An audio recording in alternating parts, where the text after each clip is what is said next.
तो प्रवेश फक्त त्यांनी दाखवलाय ते केव्हाच गेलेले आहेत.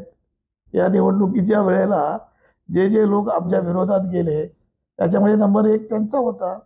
त्याच्यामध्ये काय नाही. पक्ष का पक्ष उद्या या ठिकाणी रायगड जिल्ह्यात कधी संपू शकत नाही, महाराष्ट्रात संपू शकत नाही. जे पॉकेट्स आमचे आहेत ते कायम आहेत. आणि रायगड जिल्ह्यामध्ये 62 साली लोक गेले,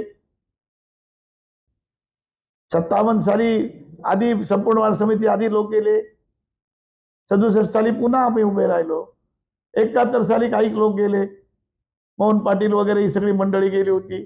परत 77 साली ती आली. यामध्ये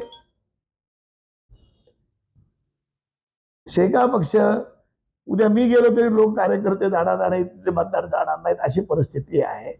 मला वाटतं पंडित शेट काय गेलेलं आधीच गेलेलं, त्याच्यात काय एवढं आता महत्वाचं राहिलेलं आहे. शेका पक्षाचं मतदार हल्ला नाही. आज पण या ठिकाणी एवढं वारा असताना 4.5 लाख मतं आम्हाला या रायगड जिल्ह्यात मिळालेलीच आहेत. काही डावपेच चुकले, ईव्हीएम मशीनने चूक केलेली आहे, त्याच्यामध्ये काय प्रश्न आहे. आणि आता काही जे लोक विरोधात बोलत होते माझ्याजवळ त्यांना प्रेम आले, पंडित शेठचा आम्हाला आनंद आहे.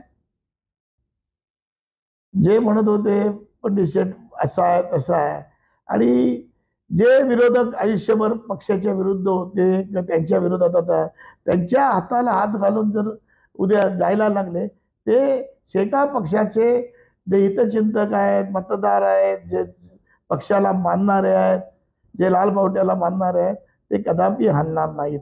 आज काय आम्हाला 5-10 हजार 10,000 मतं कमी पडली, ते करू कव्हर, आमच्या चुका झाल्यात, त्यांना कळलेलं आहे. पण हे गेलेले आहेत, पण त्यांना अधिकृत घ्यायला जवळजवळ 6 महिने वाट बघायला लागली, त्याचं मला दुःख होतंय.